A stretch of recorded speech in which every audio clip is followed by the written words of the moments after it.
La puissance de l'air signifie une atmosphère chargée et impénétrable, montrant par là que la région autour de notre planète est composée de cette atmosphère chargée et impénétrable, sous la domination du prince de la puissance de l'air. Au-dessus de ces sphères se trouve la lumière où le Fils de Dieu ressuscité est assis, en attendant que ses ennemis soient réduits à lui servir de marchepied. Hébreux 10, 13.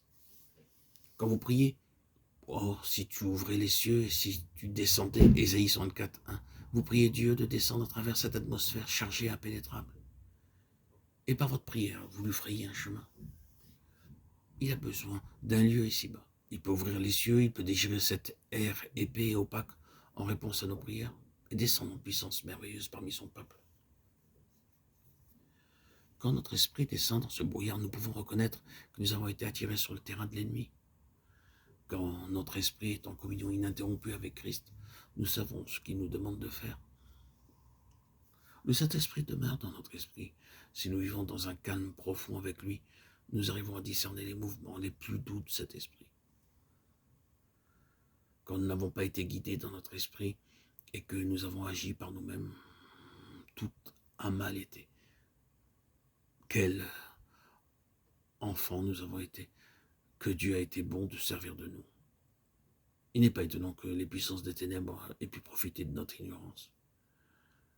Mais Dieu nous a donné la lumière afin que nous devenions des soldats intelligents capables de triompher dans la lutte.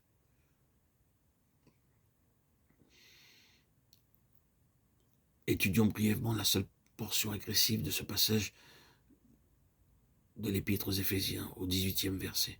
C'est le point culminant de tout le passage, l'arme agressive du combattant, faisant tout le temps par l'esprit toutes sortes de prières, de supplications. Paul ne dit pas à genoux, à haute voix, il ne dit pas seul, mais il dit par l'esprit, en tout temps. C'est-à-dire des prières incessantes dans votre esprit. Si vous priez continuellement dans votre esprit, vous tiendrez l'ennemi en échec. Si vous ne priez pas, vous le laissez entrer. Dans cette guerre, il faut toujours maintenir la victoire par la prière. Il devrait toujours émaner de nous un souffle, un courant de prière provenant de notre esprit où le Saint-Esprit habite. C'est ainsi que nous pourrons toujours être agressifs, que la prière s'arrête et vous apercevrez que l'ennemi vous encerclera de toutes parts. Pensez ce que nous pourrions accomplir si partout toujours nous allions avec cette prière incessante et agressive. Et pour qui devons-nous prier aussi? Pour tous les saints. L'apôtre ajoute, veillant à cela avec persévérance et priant pour tous les saints et pour moi, afin que Dieu me donne la grâce de parler librement et avec hardiesse pour faire connaître le mystère de l'Évangile.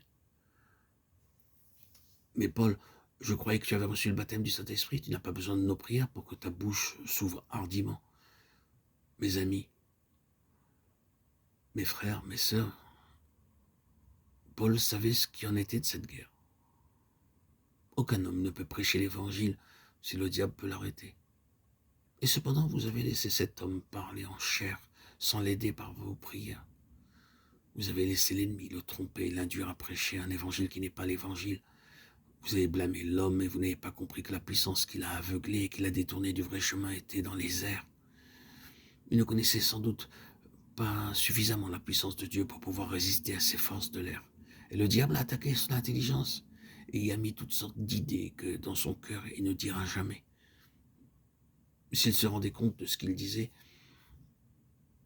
il y a des hommes qui crucifient le Seigneur Jésus de nos jours et qui se couperaient la main s'ils en étaient conscients. Il y a des hommes qui aiment le Seigneur Jésus, qui disent des choses qui ne viennent pas de son évangile, et cela sans le savoir. Et pour moi, dit Paul, afin que Dieu me fasse la grâce de parler librement. Enfant de Dieu, si vous voyez un homme prêchant le véritable évangile aujourd'hui, vous voyez un homme que le diable attaquera puissamment, il emploiera toutes les ruses possibles pour l'attirer hors de la vérité. Priez donc pour les messagers de Dieu, priez pour ces hommes prêchant en chair, priez qu'ils puissent vivre dans la lumière du calvaire, priez, enfants de Dieu, chers amis, chères auditrices, chers auditeurs, priez.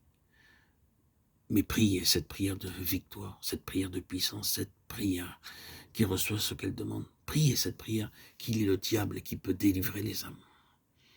Oh, bien-aimés frères et sœurs, que Dieu nous guide et que dorénavant nous soyons fortifiés dans le Seigneur et que par sa force toute puissante, nous résistions pour tenir ferme dans le mauvais jour contre les puissances des ténèbres.